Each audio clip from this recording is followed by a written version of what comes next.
There are some people who would prefer their funerals to be a party, a celebration of life instead of a mournful reflection on death.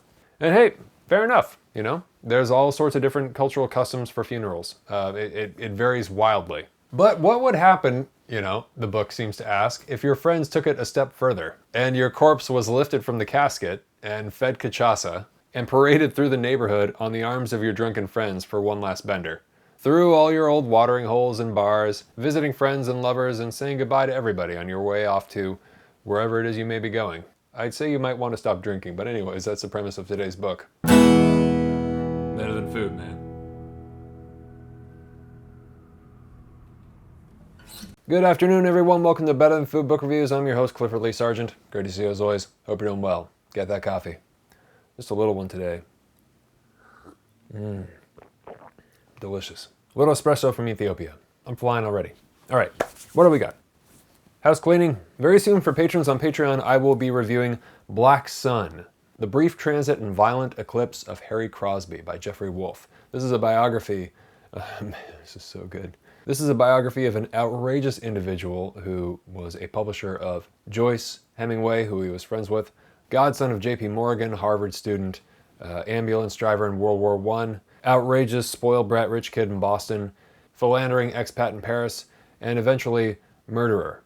Very likely you've never heard of him, and it's not an accident. It's an outstanding story. If you would like to check that out, please click on the link below. You can sign up for my Patreon, and you can check it out when it's posted this month. Thank you very much for your support. Really appreciate it. Today is A Morte de Quincas Berro d'Água by the Brazilian author Jorge Amado. Translated as The Double Death of Quincas Water-Bray, or The Double Death of Quincas Water-Yell. I'll explain the name. Translated by Gregory Habassa. Published originally in 1959, with an introduction by Rivka Galchin. Brazilians, what do you think? On a scale of 1 to 10, like 6, maybe? I can't speak Portuguese. I'm learning Spanish. I swear to God, after that, I'm going to learn Portuguese. It's coming, just not quite there yet. Very overdue for a Brazilian author, wouldn't you say? Many people have recommended Amado, though I can't recall anyone who specifically recommended this title. I apologize if someone did. There were a lot of comments on the Machado de Assis and Lispector videos. A lot of comments. I think I've been recommended Donna Flor and Her Two Husbands, and Gabrielle, Clove and Cinnamon, which were his two, I think, most famous books. Those have been recommended to me by several different people, and I think I'll read those eventually, but for today, for my introduction to him, I just chose this short, dark comedy in Bahia, Brazil, on the coast, which looks like a beautiful area. I've never been to Brazil. I'd love to go. Bahia looks amazing. Bahia is a state in Brazil on the coast, and looks stunning. It looks like Salvador is the place to be. The story takes place there, in Salvador. This is about the death of a family man named Joaquim Soares da Cunha, who in the last 10 years of his life, the last decade of his life, became completely fed up with his relatives, with his family, and abandoned them one day, out of the blue, just walked out to become a bum, a tramp, living the carefree life of a cachaça-swilling drunkard in a town on the coast. Thus, Joaquim Soares da Cunha, the respectable husband, father, and employee at the Bureau of Revenue, died, and was reborn Quincas Berro d'Água, or Quincas Water-Bray in English, who came to be known locally in town as the senator of the honky-tonks and the patriarch of the red light district.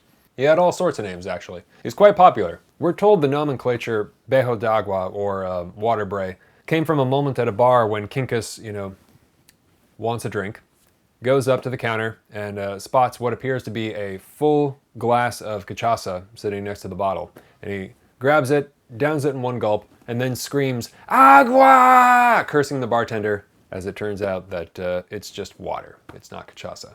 He's a true drunk. Thus, you get it. But then, probably from cachaça, it's speculated, Joaquim, or Quincas, died again. For real, this time. With a big smile on his face. That's the first way I read into the book's title, The Double Death, right? The second way, the second death, is perhaps a more obvious one, related to the sequence of narrative events, because he doesn't just die once, he's kind of revived again, sort of, then dies again, sort of. But yeah, I personally read into it, and I think it's meant to be interpreted as either. I read into it as the death of Joaquim, that personality, and then the death of Quincas. As this article below says, Brazilians have a kind of gallows humor, it seems, which I share and really appreciate. When news of the death of Quincas reaches his gang of friends in Bahia, they're all extremely upset, much more so than his blood relatives, his actual family, who are simply relieved, if not inconvenienced, by the funereal necessities, as they've been dealing with public humiliation by Quincas for the last decade, sometimes reading about his exploits in the local paper. He's a total liability for the family as far as they're concerned. 10 years of shame for the family as it was splashed with the shame of that disreputable celebrity. The boozer-in-chief of Salvador, the tatterdemalion philosopher of the market dock, the senator of honky-tonks, Quincas Water-Bray, Trump par excellence. Just look at the treatment he received from the newspapers, where they would sometimes print a picture of him all covered in filth. My God, how much a daughter can suffer in this world where fate has reserved for her the cross of a father with no awareness at all of his duties. Tatterdemalion, what a fabulous word. I've never read that word anywhere. Nice job, Habasa. What's so striking is that his bad friends truly seem to love him much, much more than his blood relatives. So yeah, he's got this this family, which is basically insufferable, but so is he, so, you know, from what it sounds like. His lower class gang of friends, what many people would call lowlifes, and the prostitutes in town, are genuinely saddened by the death of their beloved friend, and several of them show up at his wake and are treated with disdain by his family. So yeah, the lives of Joachim and Quinca confront each other in the same room, at the wake. This social class dichotomy is a prominent theme of the book, as it seems to have been in many of the novels that Amado wrote. His writing deals with the themes of class struggle and social justice in Brazil. He also wrote and became very famous for 2 successful novels with female protagonists, which I think was probably unusual for the era. Everywhere, not just in Brazil. Amado wasn't poor himself, but was raised middle class on a farm in Bahia. It seems he wrote critically of the world he knew, like the middle class world, after witnessing the poverty of people around him, the poverty of the working class and lower classes. His first novel was considered a proletarian novel, signaling his lifelong affinity and affiliation with communism. He was a commie. Officially at one point. As this New York Times article commemorating his death, linked below, states, without formally renouncing communism, Mr. Amado effectively turned his back on it by 1956. Probably had something to do with Stalin, you know, slaughtering millions of his own people, but who knows? Opting instead for what he described as a utopian socialism. I wonder what the difference is. Amado was also called the Balzac of Brazil by the Los Angeles Times, linked below. He seemed to be concerned with writing stories of the people and for the people, that kind of thing. Seemed to be a very socio-political author. But his narratives seem to have been like, you know, entertainment. They're fun. They're like, you know, domestic comedies, or they're not particularly deep or intellectual, you know, and he was totally aware of that. He had no pretensions to anything like that. He had no like literary pretensions or anything like that, right? I don't think he thought his work was particularly deep, except perhaps in its depiction and commentary on class struggle. It's interesting that this man, you know, abandoned one family to join another. He abandoned the respectable family to join another. Even in his coffin, Quincas seems to insult the family he deserted. Not that they seem like particularly nice people. How it went down was just like one day, I think he just had enough, and he just looked at his family and called them vipers, víboras. And he just walks out, he just leaves. He's just like, fuck it, I'm done. Sometimes, you know, what is there left to do? You got one life. Not that they seem like nice people, they don't. His family seem wretched. They seem insufferable, but whatever. So the friends of Quincas volunteer to watch over his coffin, and his blood relatives leave to go get some rest, because they have to work. There are some people who would prefer their funerals to be a party, a celebration of life instead of a mournful reflection on death. And hey, fair enough, you know? There's all sorts of different cultural customs for funerals. It varies wildly. But what would happen, you know, the book seems to ask, if your friends took it a step further, and your corpse was lifted from the casket, and fed cachaça, and paraded through the neighborhood on the arms of your drunken friends for one last bender? Through all your old watering holes and bars, visiting friends and lovers, and saying goodbye to everybody on your way off to wherever it is you may be going. I'd say you might want to stop drinking, but anyways, that's the premise of today's book. This is my first Jorge Amado, author of Donna Flor and Her Two Husbands. I've actually got that one back on the shelf back there. It's thick, though.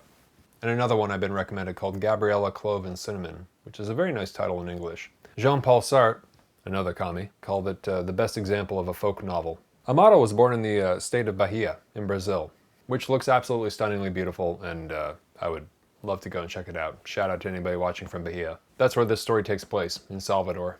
And that's one of the most enjoyable parts of the story, is the atmosphere of the town and its denizens, conjured by Amado. Conjured is an appropriate word, too, as there's a dreamlike element of celebratory magical realism about the whole piece. The fact that Quincas is dead, yet still out on the town, adds to this, of course.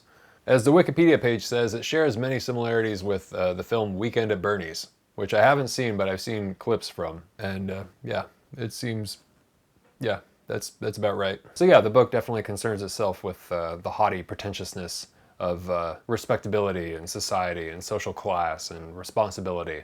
After accusing the women in his family of being vipers, Quincas just walks out of that world, out of that role, and for the last 10 years of his life, lives as this happy-go-lucky alcoholic tramp, a bum, a good-for-nothing, a dead man, dead to respectable society, that is. It reminded me a lot of Gabrielle Garcia Marquez, who I'm not really a fan of. I reviewed A Very Old Man with Enormous Wings, the short story, for patrons on Patreon, and I enjoyed that one. I read that a few years back. I read Autumn of the Patriarch, wasn't really into that, thought it was kind of repetitive and dull, frankly. Still haven't read 100 Years of Solitude, just not really my thing. The book makes you think about mortality and the people you'll be leaving after you leave this world. To be loved by so many is to cause them such grief when you depart. It's interesting to think about that. You know, is it a bad kind of pain, right? No, I wouldn't say so, and most people wouldn't. It's interesting, you know, the more people who grieve for us, the more we would feel validated socially. But then that's a very weird thing to admit, isn't it? We don't want to cause people pain, and yet, it's interesting to think about that. Is grief a bad kind of pain? It seems like it certainly can be.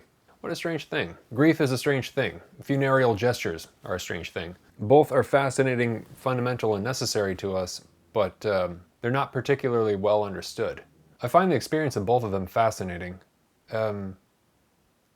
Almost too rare or short-lived in a life to really, how would you put it? Get a handle on it or understand it, how we deal with that, or what role it really plays in the human experience. Sometimes it can be very fleeting. I just thought about the pandemic too, with probably all the rushed nature of so many funerals for so many people who died in such a tragic way. Or you think about war and stuff, like, you know, these,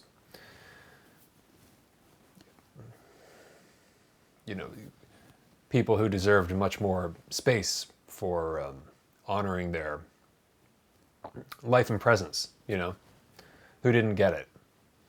It's interesting.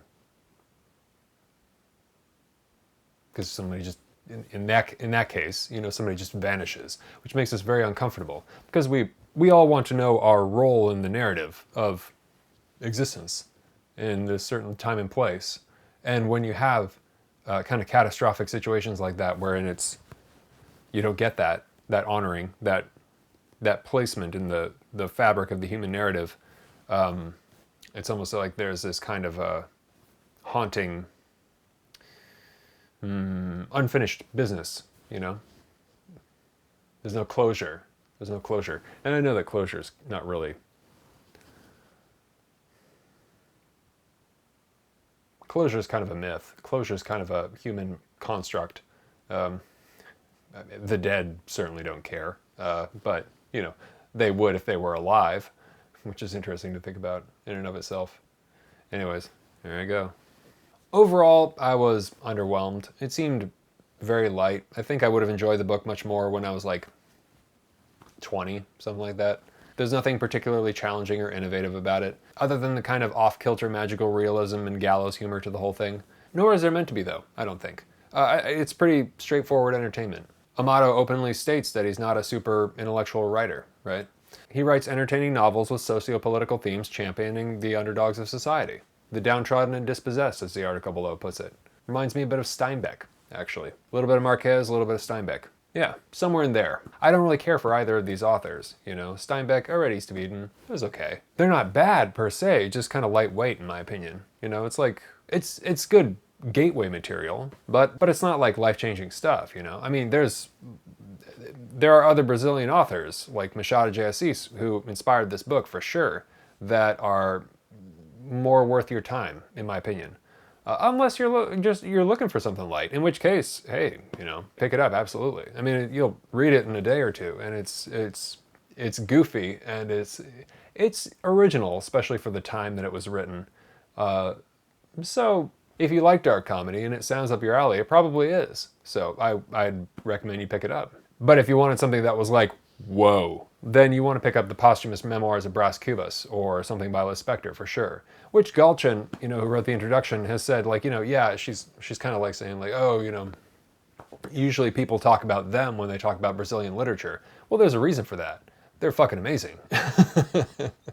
Lispector is on a completely different like wavelength than humanity, and Machado de Assis was just is a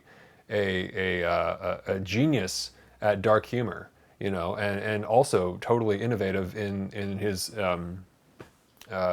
technique for writing the novel from the point of view of a dead man, the memoir of a dead man written by him. How? Well, it's kind of hard to say. It's very funny, you know. I mean, even Woody Allen, comedy genius, thought it was funny. I mean, it's famous for a reason, you know. Josis is famous for a reason. Amado, yeah, him too, but not the same level. Amado is like the Marquez or the Steinbeck of Brazil. It kind of reads like a later Tom Waits song, you know? Drinking, antics, laughing in the face of death. Down and out, beat, poet, nautical, circus, carnival, hobo humor, eccentricities, that kind of thing. The whores with hearts of gold and the drunks of the people, or something like that. I don't know. The drunks of the people. Sure, he's a drunk hobo, but he's our drunk hobo, you know? That kind of thing. The story almost unfolds like the lyrics to a Brazilian sea shanty or something, if there is such a thing. It's sort of like Charles Bukowski was hanging out with Alejandro Jodorowsky on the coast of Brazil. Not so much in the sense of the crazy, magical, poetic stuff, but more in the kind of bizarre, affected joviality that he manufactures in all his films, which can be mesmerizing and contagious, or obnoxious, or both. It's weird. I think he was a mime at one point. So it has, his films have that quality. They have the quality of like a mime, you know, and that's kind of like what it is with a lot of these characters who were famous for being drunkards. So Bukowski would definitely fall into that category. Although Bukowski, you know, this isn't to diminish the accomplishments of Bukowski, because Bukowski, while being a total drunk, also had some serious depth. Not always, and not all of it was genuine, but some of it was, and it was really, really good. So, and Jodorowsky too is also like a cinematic genius, so, you know. I'm just trying to get at kind of like what the tone is. The affected joviality of these drunken men, which can be contagious and mesmerizing or just obnoxious. Both, even. This reminded me of that for some reason. In the last quarter of the book, where everybody is strolling through town together with Quincas, who is deceased, and life is one big party once more, you know. It really seems as though it were a dream. It doesn't really seem to have any foot in reality at that point in the book. So it's definitely inspired by the posthumous memoirs of Brás Cubas by Machado de Assis, who is, I think, considered one of the greatest Brazilian authors of all time. And it reminded me just slightly, of Pedro Páramo by the Mexican author Juan Rulfo. That one is, I think that is a much better book, though, in my opinion. Both of those are the better novels. Rulfo doesn't seem to share anything with Jessis or Amado. He's really off on his own. He's really off on his own singular journey. Rulfo is a mysterious character. Latin American fiction and culture seems to not live with death in a morbid way, but recognize death with a sensibility that incorporates it. Live in a manner that incorporates death and doesn't shy away from it. At least not like we do up here in America and Canada and other Anglo countries. We're very much like, pay no attention to the tall, shrouded man in the corner with the scythe. Just ignore him. We hide our mortality, constantly in fear of it, as though we're ashamed of it. Much more than sex, even. We don't shy away from violence, we shy away from death. It's weird. We definitely separate life and death, whereas other cultures seem to incorporate their relationship, their dynamic, better. It seems. There's that cultural synthesis, right? That understanding. And I lean favorably towards the ones who make death a part of life. I think it's healthier, ironically. At least psychologically, for sure. I'm just kind of like, you know, musing here. It could be that they finally just can't be incorporated. Not really. And that's perhaps what literature is for. Or poetry. The thin line that separates this life from the afterlife. The blending of the two worlds. The assimilation of death into the narrative of life and the funereal celebrations in holidays like Dia de los Finados or Dia de los Muertos in Mexico. It's interesting, Halloween in America isn't actually about celebrating our deceased loved ones at all. It's more of a strange kind of pagan catharsis, unleashing a pent-up bile of repressed libidinal pagan death drive and a craving for hedonistic, transformative, or often licentious self-expression. It's a very strange holiday. So it's my favorite, actually, because it's just so fun. It has nothing to do with familial responsibility. It's all about getting and being fucked up, right?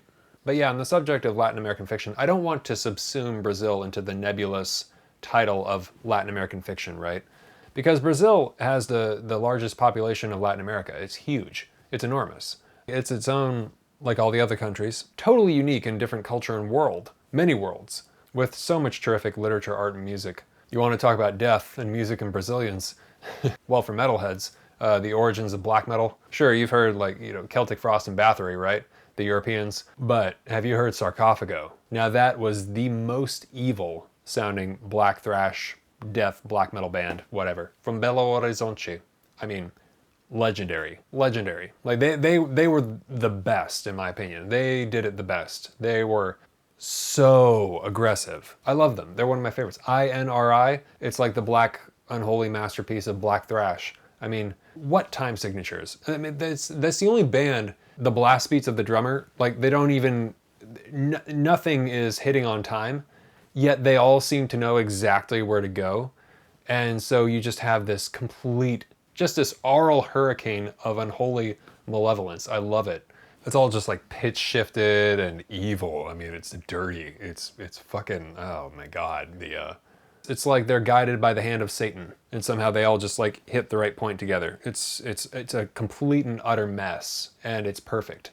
So back to the book, right? I enjoyed the kind of strange carnival, nocturnal, nautical atmosphere. The gang of old chums of dubious persuasion, all rushing together with this corpse of their dead friend to catch this sailor's reputable rayfish stew in the harbor or wherever he's docked, that he's cooking there on his boat nearby, stopping drunkenly to mingle with other folks of dubious persuasion, particularly the ladies of the evening. All the while, yeah, dragging the corpse of their beloved dead friend for one last night out on the town. It's like a very odd but charming dream that ends on a slightly dark note. Not so dark as to poison the jovial tone of the narrative, but mysterious as to make you wonder, who was Quincas really? Was he the father, or the drunkard, or both, or someone else entirely? The story seems to suggest that one should lead the life one truly wants, surrounded by people who really do love and care about them, rather than be trapped and stifled by convention and the necessities of social responsibility. A common theme of the era.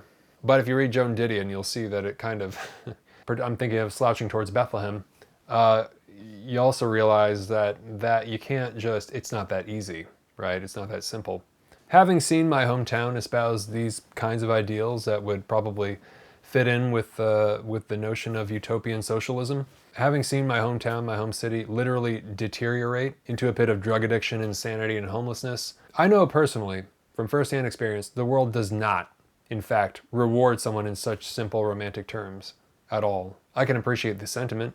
It's cute. It's funny. But reality is something totally different, far more complex, and unforgiving.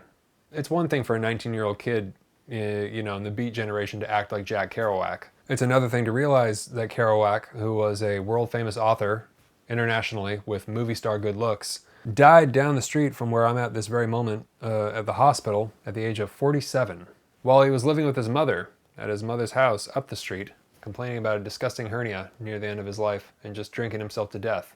A vicious alcoholic. It's suicide. And it's a disgusting one too. It's a very slow, painful one. So at this point in my life, the romanticism of the drunk is dead to me. No pun intended, as Quincas is actually dead.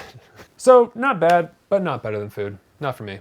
Not just because of the drinking thing or the drunk thing. I mean, that's all well and good. I don't mind that. It's just there wasn't much more to it. There wasn't. That was kind of it. It's like, isn't it silly and irreverent? It's like, it's a dead guy. We're going to drag him out of his coffin and feed him cachaça while it's like pouring out of his corpse mouth. It's like, all right, this is funny, kind of. Again, it's like a Tom Waits song. It's like, it's okay. It's all right. Definitely worth a read once. But better than food? No, not for me. But what do you think? So you should read it. Well, if you enjoy dark humor and you'd like to get into Brazilian literature, but you don't want a long book, you want something short to start out, yeah, I'd say check it out for sure. Especially if you like Gabrielle Garcia Marquez, Steinbeck. And for those who have already read Machado de Assis, The Posthumous Memoirs of Bras Cubas, or Epitaph of a Small Winter, that goes by either title, then yeah, I'd say definitely check this out, as it was obviously inspired by it. Wow, I'm getting hit by the sun. Coffee time. For those of you who are new, thank you very much for stopping by and watching. I take all the names of my patrons on Patreon who have donated $5 or more per video. I place their names in this jar, and for every review, I pull out a name, and whoever's name I pull out is sent a hard copy of the book I'm reviewing, plus a bag of coffee, roasted by yours truly. And the coffee is delicious. Currently, it's from Nicaragua, and it's been one of my favorites. I absolutely love it. If you would like to get in on that and help support the show, I sincerely appreciate it. Thank you very much. You can click on the link below, or go to patreon.com/books are better than food, and donate whatever you can afford. The tiers start at $5 per video, but you can put a cap on the amount so you don't go over budget. You'll also get access to the Patron-Only Reviews, the Discord channel, and the Better Than Friday newsletter that I send out every Friday, which is just a list of 5 different things that I'm interested in at any given time. Could be books in the pipeline, music, films, articles, changes week to week. And I just found the most amazing Polish punk song that I'm going to post on there. It was like incredible. So stuck in my head right now. You'll also get access to all the cool stuff listed below, including the Patron-only reviews, and all these reviews ad-free. And international shipping is included. Cool. All right. Thank you very much to all my patrons, and best of luck. Okay, here we go. Oh. Pooty. Just Pooty. Thank you very much, Pooty. Really appreciate it. You're going to receive The Double Death of Quincas Water-Bray by Jorge Amado, plus a bag of delicious coffee roasted by yours truly. And I hope you love both. Cheers. Well, that is all I've got for you today. Hope you enjoyed. Hope you picked this up and that you love it. And always remember, die reading. Yeah. Don't die drinking like Quincas. Die reading. It's much better. Much better that way. Cool. Try not to die at all, actually. It's a much better plan. Anyways, all right. Thank you very much for watching. Take care of yourselves. Have a great night. Talk to you soon. Ciao.